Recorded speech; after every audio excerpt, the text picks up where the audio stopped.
Hi guys, welcome to KT media and this is Krishna Teja. ఈరోజు భరతనాట్యం అనే movie చూశాను. Too good, మంచి క్రైమ్ సస్పెన్స్ కామెడీ డ్రామాగా ఈ మూవీ అయితే ఉంది. ఎందుకంటే భరతనాట్యం అంటే దాని మీద ఏమన్నా భరతనాట్యం మీద సెటైరికల్గా తీశారు. ఎందుకంటే ట్రైలర్ చూసినప్పుడు మనకు అందరికీ వచ్చే డౌటే ఉంటుంది, దీన్ని ఏంటి భరతనాట్యం మీద దానికి ఏదన్నా లింకు ఉంటుందా అంటే మాత్రం ఏ విధమైన లింకు ఉండదు. ఇందులో అంతా క్రైమ్ సస్పెన్స్ కామెడీగానే సినిమా అంతా కూడా ఫస్ట్ నుంచి లాస్ట్ వరకు హిలీరియస్ ఫన్ అయితే మాత్రం జనరేట్ అవుతుంది. ఎందుకంటే మనకు తెలిసిన మంచి కమెడియన్స్ అందరూ అజయ్ ఘోష్ కావచ్చు, హర్షవర్ధన్ అండ్ వైవా హర్ష అండ్ ఇలా ఆల్ క్యారెక్టర్స్ అయితే మాత్రం మంచి ఎనర్జెటిక్గా ఉంది. అండ్ హీరోయిన్గా సూర్యతేజ అండ్ మీనాక్షి గోస్వామి. మనకు డైరెక్టర్ వచ్చేసి దొరసాని లాంటి మంచి మూవీ తీసిన కేవి మహేంద్రనే ఈ మూవీకి డైరెక్టరు. అండ్ టిపికల్ జానర్ ఇదైతే మాత్రం మంచి హిలీరియస్ ఫన్ అయితే వర్కౌట్ అయ్యింది.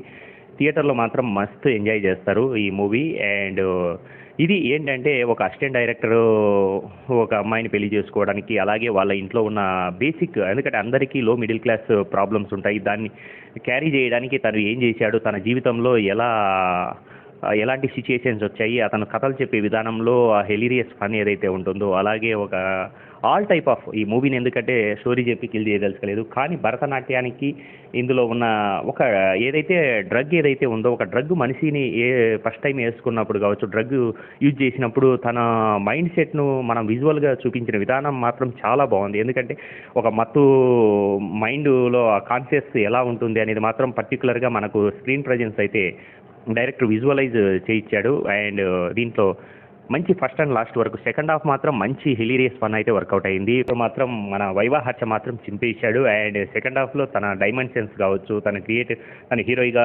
ఊహించుకొని తను చేసే హిలీరియస్ ఫన్ ఏదైతే ఉందో పర్ఫెక్ట్గా వర్కౌట్ అయింది. అండ్ సూర్యతేజ అండ్ హీరోయిన్స్ కూడా ఎక్కడ కొత్త అనిపించకుండా పర్ఫెక్ట్గా యాప్ట్ అయ్యారు. Please watch in theatres and please subscribe my channel.